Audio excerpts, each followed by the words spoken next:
नारायण नारायण नारायण देव नारायण नारायण नारायण देव नारायण नारायण नारायण देव नारायण नारायण नारायण देव नारायण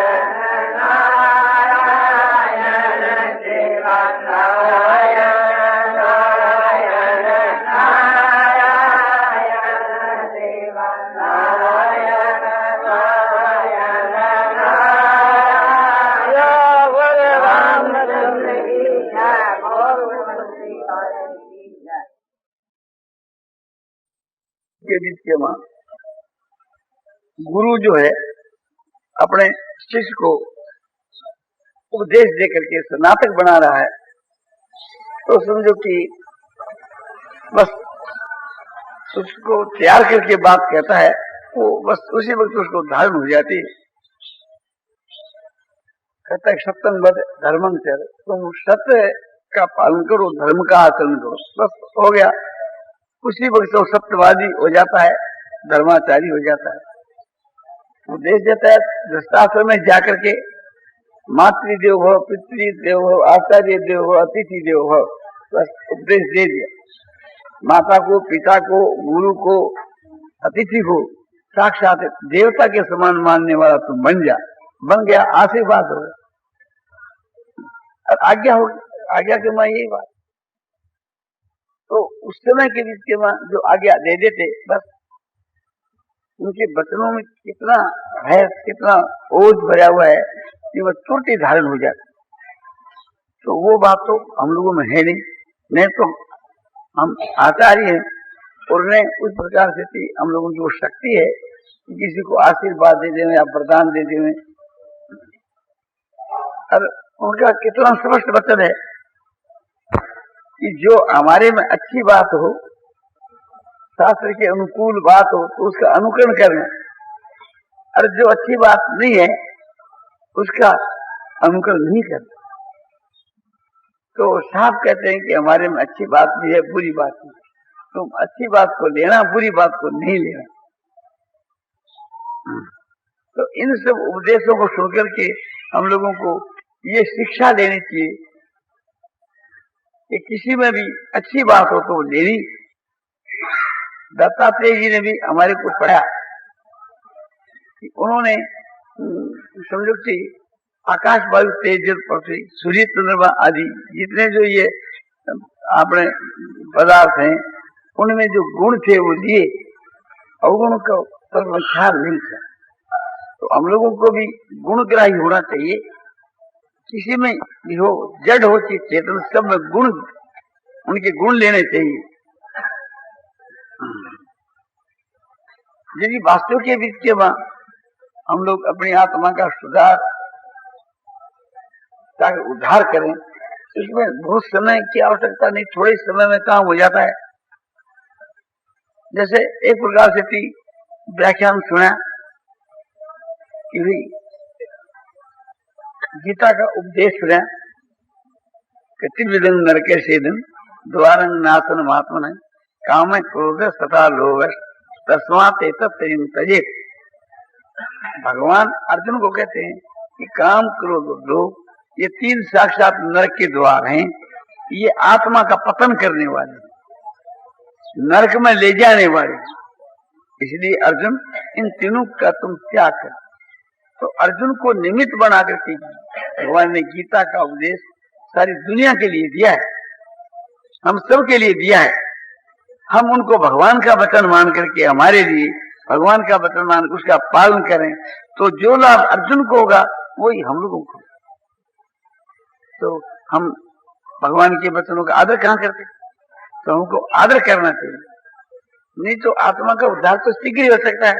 ये श्लोक पढ़ा धारण कर, बस आज से थी काम क्रोध और लोभ ये हमारे में दर्शन करने के लिए नहीं मिले।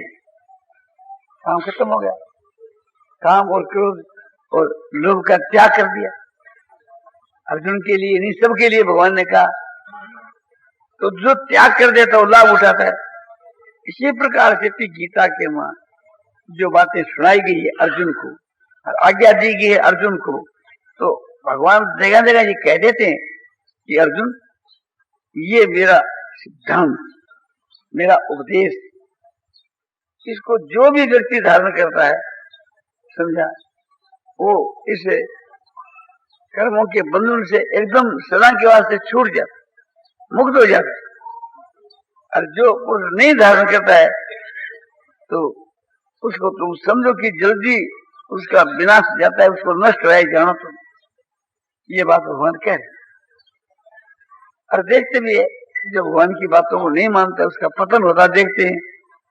तो जो कोई आदमी अपना सुधार करना चाह रहा, कमर कस करके कि शीघ्र से शीघ्र अपने आत्मा कल्याण करना है, तो उसके लिए कोई महीने नहीं लगते, कोई वर्ष नहीं लगते। किंतु गीता का उपदेश सुना, उसी वक्त हृदय में धारण हो गया और उसी प्रकार से आचरण करने लगे। फिर बहुत समय की आवश्यकता है क्या, और धारण होने चाहिए। भगवान के वचन है इसलिए धारण होने चाहिए, और हमारे परम हित की बात है इसलिए धारण होने चाहिए। भगवान ऐसी बात कही है कि जो शास्त्र संगत हो, जुक्ति संगत हो, उससे बढ़कर और क्या चाहिए। फिर धारण न करने के बीच के हमारी मूर्खता सिद्ध होती है, हमारी अश्रद्धा कायम होती है, हमारे प्रेम का अभाव कायम होता है। तो उद्धार हो ही पड़ा है, विलंब क्या है। हम लोगों में जो बैठे हैं बहुत से भाई गीता का पाठ करते, मूल का अर्थ का भी करते।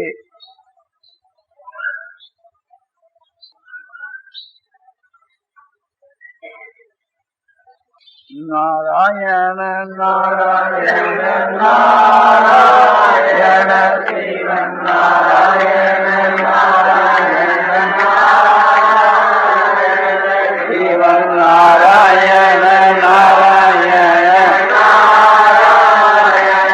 श्रीमन नारायण नारायण नारायण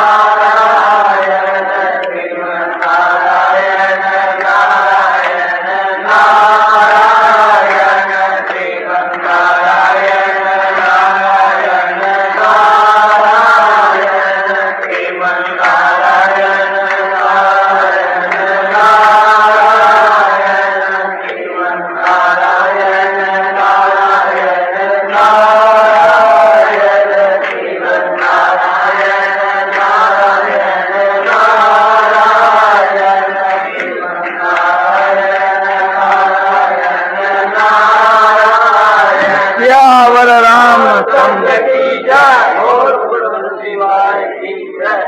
हम लोगों में कई भाई ऐसे होंगे जिनके सारी गीता कंठस्थ, और उनके बीच के मां उनके अर्थ का भी उनको ज्ञान होगा। किंतु याद रखना चाहिए कि जब तक वो हृदय का मां धारण नहीं की जाती, कार्य में नहीं लाई जाती, तब तक उसका पूरा लाभ उसको नहीं मिलता। लाभ तो मिलता है, अर्थ के ज्ञान से भी लाभ मिलता है कि अर्थ का ज्ञान होगा तो कभी उसका विशेष ज्ञान भी हो सकता है और उस धारण भी कर सकता है और काम में भी ला सकता है। तो ये भी उसकी गीता में भक्ति है। जो गीता को कंठस्थ करता है उससे भी वह पुरुष श्रेष्ठ है। जो गीता के अर्थ का ज्ञान है और उससे भी वह श्रेष्ठ है जो गीता को अपने हृदय में धारण करता है कि इस मुझे मैं करूंगा, ऐसा मन में धारणा करके उस श्लोकों को अपने हृदय में अपने धारण करता है, उनके अर्थ और भाव को। और उससे भी वो श्रेष्ठ है कि जो उसको काम में लाता है, और उससे भी वो श्रेष्ठ है कि काम में ला करके और निष्काम भाव से लाता है। इसकी कहने की तो आवश्यकता यूं नहीं है कि भगवान का कहना तो निष्काम भाव से काम में लेने के लिए है, खलासा के लिए ये बात कही जाती है। श्रद्धा भक्ति पूर्वक यदि निष्काम भाव से गीता का एक श्लोक का पालन किया जाए तो उससे कल्याण हो सकता है। ऐसे 2 से 33 श्लोक हमने छांटे और है तो बहुत से, दूसरे श्लोक की सहायता लेने से तो ऐसे और बहुत से श्लोक हैं, किंतु किसी भी श्लोक की सहायता नहीं लेकर के केवल एक ही श्लोक को हम ले तो ऐसे सैकड़े श्लोक गीता में हमको मिलते हैं। उनमें एक श्लोक का हम धारण कर ले तो हमारा कल्याण हो सकता है, और फिर हम उस कल्याण से वंचित है तो क्यों है कि उसको पढ़ते हैं, सुनते हैं, समझते हैं, किंतु धारण नहीं करते। और धारण करना ही असली समझ है। एक एक श्लोक कल्याण करने वाले, मुक्ति करने वाले, किंतु दुख की बात है एक प्रकार से गीता का हम पाठ करते हैं, अर्थ को समझते हैं, किंतु फिर भी उसको धारण करके काम में नहीं लाते। यही हमारे लोगों के वहां कमी है। नारायण नारायण श्रीमन नारायण नारायण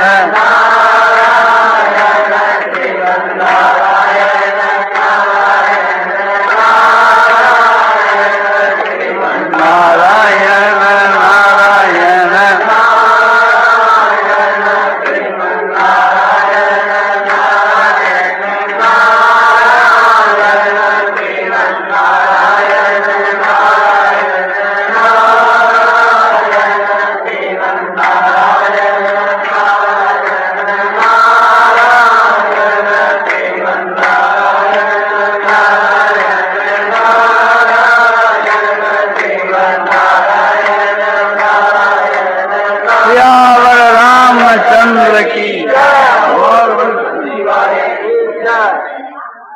तो ऐसे से अपने बहुत से श्लोक हैं कि उदाहरण के लिए आपको बतलाए जाते हैं कि जैसे समझो कि मच्चिता मदगत प्राणा बोधयंत परस्परम कथयंत से मांग नित्यं कृष्णंती च रमंती च।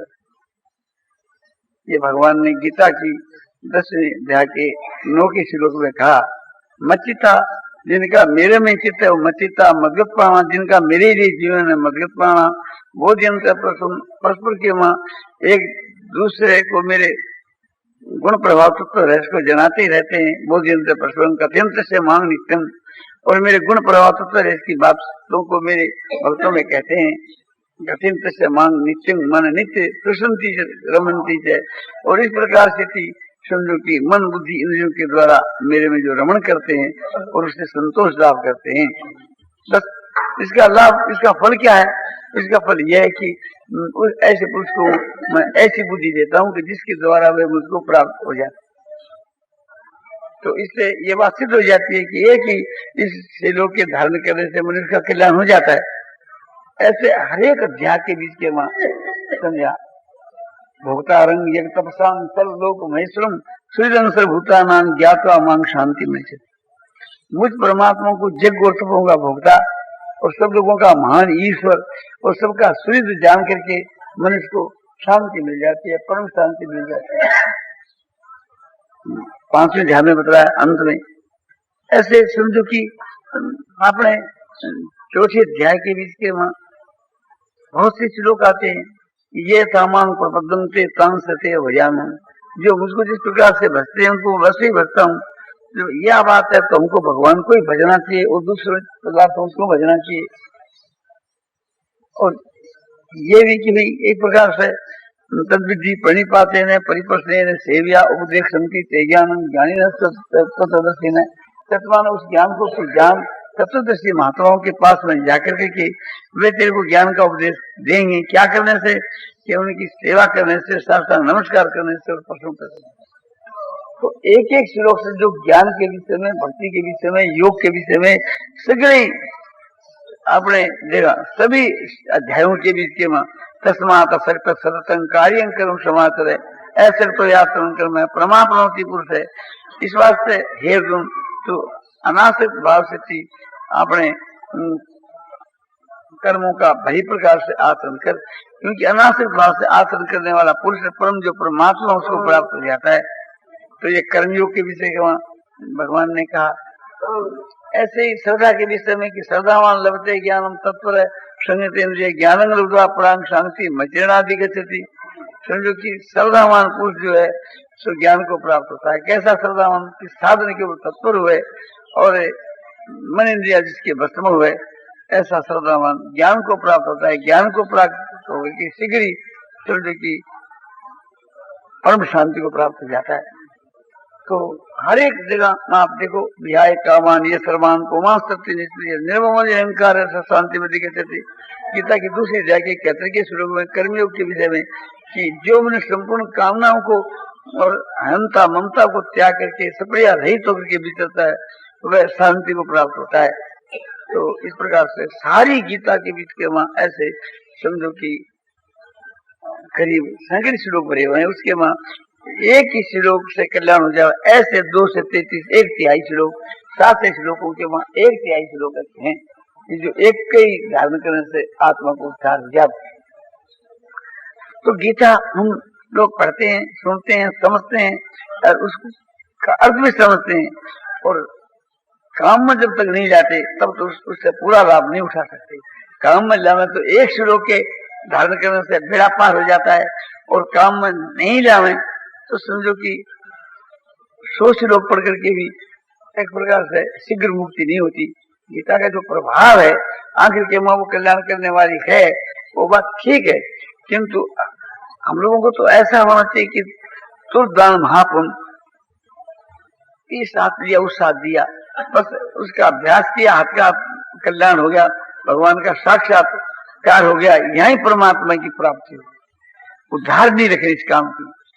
तो आप ऐसा चाहते हैं तो आपको तत्परता के साथ कार्य करना चाहिए और बहुत शीघ्र आपका काम सिद्ध हो सकता है। सारे श्लोक कहते हैं, कोई भी श्लोक आप अपने में इकट्ठा करके देख लो, उसका फल आपको तुरंत एक प्रकार से तैयार है। भगवान कहते हैं कि प्रत्यक्ष भगवान धर्म, मैं तेरे को जो उपदेश दूंगा उसका फल एकदम प्रत्यक्ष है। जैसे भोजन करने से क्षुधा की निवृत्ति प्रत्यक्ष है, जल पीने से पिपासा की निवृत्ति प्रत्यक्ष है, ऐसे साधन करने से परमात्मा की प्राप्ति एकदम प्रत्यक्ष है। तो इन सब बातों पर हमको विश्वास करना चाहिए, और विश्वास करके और अमृत के समान समझ करके इनका पान करना चाहिए। सद्गुण और सदाचार और ईश्वर की भक्ति, इसको एक अमृत के समान एक समझ कर इसका पान करना चाहिए। सद्गुण और सदाचारों का समूह की बात भगवान ने गीता की 16वें अध्याय के आरंभ के 3 श्लोकों में देवी संपदा के नाम से बतलाई है। इन 3 श्लोकों को धारण करने से समझो कि उसी वक्त बेड़ा पार है। और ईश्वर की भक्ति की बात जगह जगह बतलाई है। ईश्वर की भक्ति का एक श्लोक हम धारण करके उसके अनुसार अपना जीवन बना दे, उसी वक्त भगवान को प्रकट होना पड़ेगा, दर्शन देना पड़ेगा, स्वयं भगवान इसके लिए बाध्य है। भगवान कहते हैं कि अनंत चेता सततम योमांग समृति नित्य तस्यांग सुलभ व्यापार नित्य से योगी ने, अनंत चित्त से जो नित्य निरंतर मेरा श्रवण करता है, ऐसे योग के लिए मैं सहज में तो प्राप्त हो जाता हूँ, सुलभ। तो इस सब बातों को हम ख्याल करते हैं तो मालूम होता है कि समझो कि बहुत ही शीघ्र आत्मा का उद्धार होकर सुधार हो सकता है, बहुत सुगमता से। पत्रं कुसुमं फलं तोयं यो मे भक्त्या परियच्छति तदं भक्तु प्रियता मस्नामी प्रियता। अपने पत्र पुष्प फल जल जो कोई मेरा प्यारा प्रेमी प्रेम से देता है, उस प्यारे प्रेमी का दिया हुआ मैं प्रकट होकर के प्रत्यक्ष खाता हूँ। जैसे द्रौपदी ने याद किया, बुलाया तो भगवान वहां जाकर के उसके आपने समझो कि एक शाक का पत्ता खा करके खुश हो गई और उसका काम सिद्ध कर दिया। और इसी प्रकार से थी। और गजेंद्र एक पुष्प अर्पण किया, उसी वक्त भगवान प्रकट होकर के उसका उद्धार कर दिया। बिल्ली ने भेज दिए, बेर खा करके बिल्ली का उद्धार कर दिया। राजा रंती देव ने एक शुक्रा जल का दिया, वो भी एक प्रकार से चंडाल के रूप में भगवान ने उसको स्वीकार किया और फिर अपना असली रूप प्रकट करके उसका ऐसे उद्धार कर दिया। तो भगवान तुरंत प्रकट हो जाते हैं। ये बात अक्षर से शास्त्रों की मान्यता है, उदाहरण से मिलती है, और भगवान नीति और विधि भी बतलाते हैं। तो फिर हमको विश्वास करना, विश्वास करके हम साधन करें तो बहुत जल्दी अपना परिवर्तन हो सकता है। तो अब ये सब गीता के श्लोकों के अनुसार अपना जीवन शीघ्र बनाना चाहिए और वो उसको अमृत के समान समझ उसका नित्य पान करना चाहिए। असली अमृत है, देवताओं का अमृत असली नहीं है, उसे तो फिर वहां से पतन हो जाता है। किंतु ये जो असली जो अमृत है, ईश्वर की जो भक्ति है, ज्ञान है, वैराग है, सदाचार है, ये जो अमृत है, इसके पान करने से सदा के वास्ते मुक्त हो जाता है। भविष्य में लाखों करोड़ों इतने जो जन्म होंगे वे सब मिट जाते हैं, और इतनी शांति, इतना आनंद होता है कि जिसकी कोई सीमा नहीं। सारी दुनिया के आनंद को इकट्ठा करो तो उस आनंद सागर के बूंद के समान भी शायद हो है, और उस आनंद सागर की जो प्राप्ति हो जावे, इतना आनंद की प्राप्ति हो जावे, तो उससे बढ़कर क्या है। तो ये कोई गप नहीं मारे गए हैं, शास्त्रों में जो बातें कही गई है तो आपने सत्य है, युक्ति संगत है, शास्त्र संगत है, महापुरुषों के वचन है, ऐसा समझ करके अपना जीवन, बचा हुआ जीवन इसके प्राण कर दे। ये हमारी प्रार्थना है। समय तो हो गया, 1 घंटा अंदाज एक प्रकार से करीब हो गया है। नारायण नारायण नारायण श्रीमन नारायण नारायण श्रीमन नारायण नारायण नारायण नारायण श्रीमन नारायण नारायण नारायण नारायण श्यामल रामचंद्र की और तो अच्छे अच्छे जो व्याख्यान दाता थे ये तो एक प्रकार से गए और जा रहे हैं। समझो कि भाई हनुमान प्रसाद पोदार वे चले गए, सोनानंद जी चले गए, स्वामी जी रामसिंह जी महाराज जा रहे हैं। अब हम लोग जो बचे खुचे हैं 4-5 दिन तक काम चलाना और क्या। तो ऐसा ही विचार किया जा रहा है कि आपने सत्संग यहाँ से 1 बजे आरंभ होती है, तो 1 बजे से 1 घंटा आपने 2 बजे तक, अंदाज 2 का 2:15 भी बज जाए तो कोई बात थोड़ी है। व्यास जी महाराज कहें, और उसके बाद के बाद 2 से 3 तक डोंग जी गुरु जी ये कहें। अब 3 के बाद समझो मैं आने की चेष्टा करूंगी। 10-15-20 मिनट देरी हो जाए तो वे थोड़ी और भी 3 का 3:15 भी कहते रहे, कोई आपत्ति नहीं,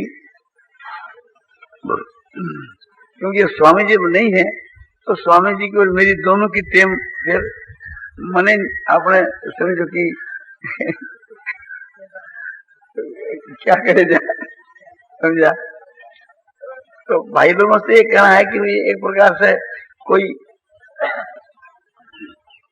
बात एकांती करे तो ऐसे सत्संग के आखिर कर ले में तो और भी लोग सुने, सबके फायदे की बात हो। और कोई व्यक्तिगत ऐसी बात हो तो कोई उसके वास्ते कोई मनाही नहीं है, वो अपने एकांत में भी कर सकते हैं, उसके वास्ते कभी मनाही नहीं है।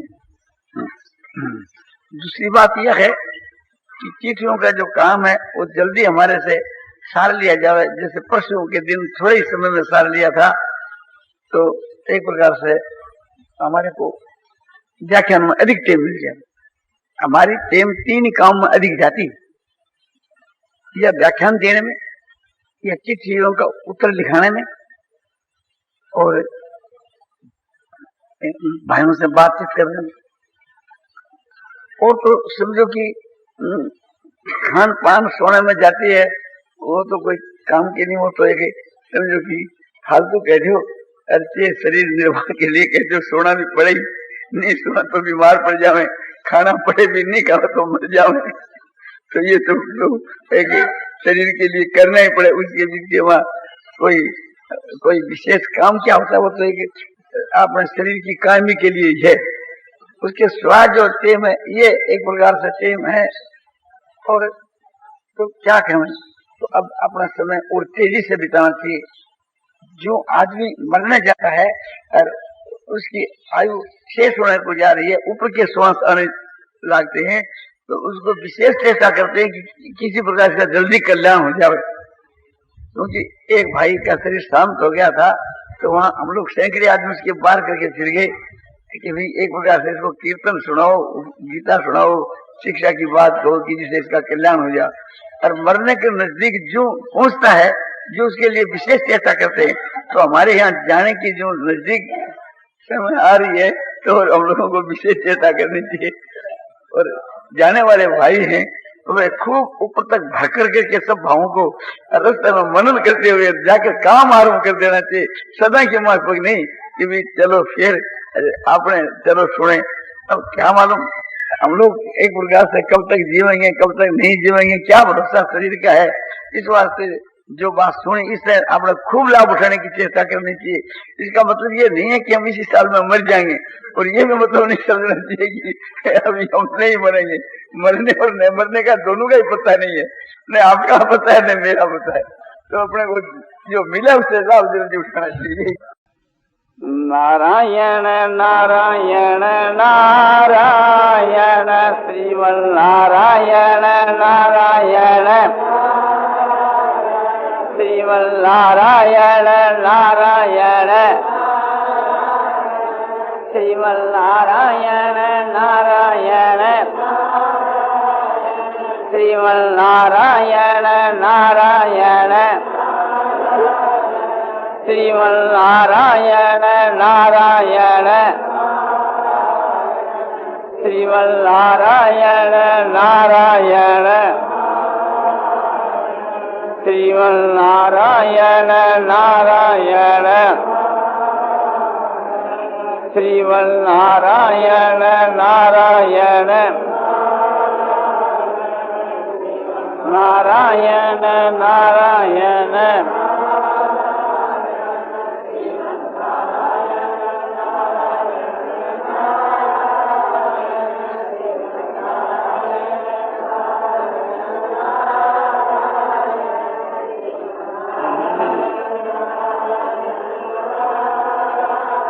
आनंदमय आनंदमय पूर्णानंद अपारानंद शांतानंद घनानंद अचलानंद ध्रुवानंद नित्यानंद बोधस्वरूपानंद ज्ञान स्वरूपानंद आनंद जी आनंद शांति शांति शांति।